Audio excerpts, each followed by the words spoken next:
Getting back to our top story, the Prime Minister is confident of meeting Donald Trump later this year, despite a formal meeting not being locked in. Joining me live is Shadow Cabinet Secretary Andrew Wallace. Hi there, Andrew. Thank you for coming on the show. What do you think of this now the Prime Minister saying that he will have plenty more opportunities as we go towards the end of the year, which is summit season? Well, talk is cheap, Lei. It's been 238 days since the President took office, 238 days that the Prime Minister has had an opportunity to meet with the President, and he's drawn up Trump's, pardon the pun. Look, this is an absolute failure of leadership on the part of Anthony Albanese. This is our most important strategic relationship. And the President and the Prime Minister just don't seem to be able to get a meeting together. It seems like the Prime Minister of PNG is going to get a meeting with the President before our Prime Minister does. So that tells you a lot about the nature of the relationship, I think. Well, there was a meeting scheduled during G7, but due to bad luck, it had to be postponed. You don't think that's a valid reason? Well, I think the the President clearly had other issues that he had to deal with. No doubt about that. That didn't stop him from having a meeting with the UK Prime Minister and other leaders. But the Prime Minister had an opportunity to jump on a plane and go to NATO.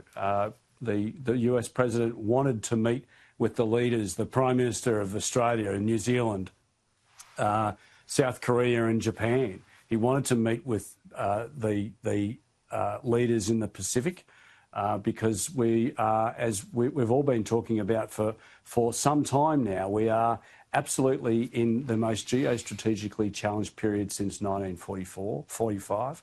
President Trump knows that. NATO knows that. They're all increasing their defence expenditure.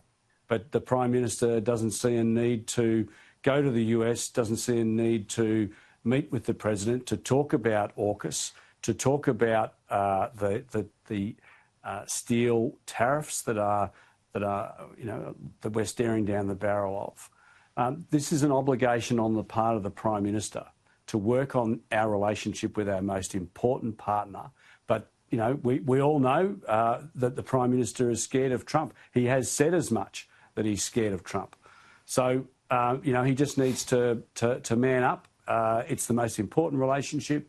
He needs to get over there and have a meeting with President Trump to rebuild his own personal relationship so that Australians, everyday Australians, aren't suffering. We heard from Greg Sheridan, who's foreign editor at The Australian, say that Albanese isn't interested in defence and that he has a lot of left-leaning ministers. How would the coalition do things differently? Well, I think Greg Sheridan on this point is absolutely right.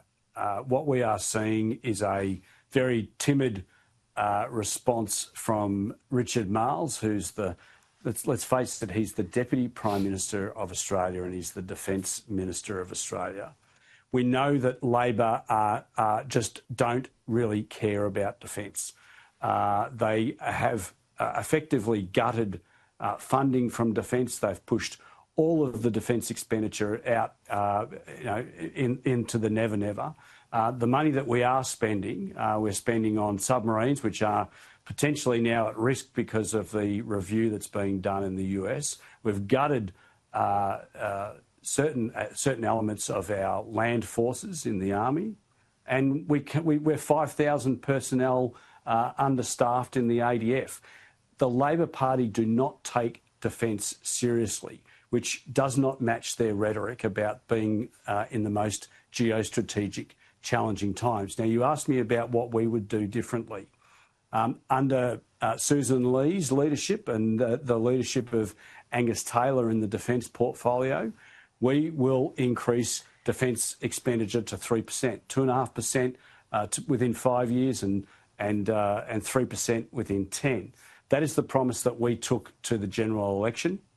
That is a policy that I'm sure, whilst all our policies are up for review, I'm sure that we will continue that policy going forward.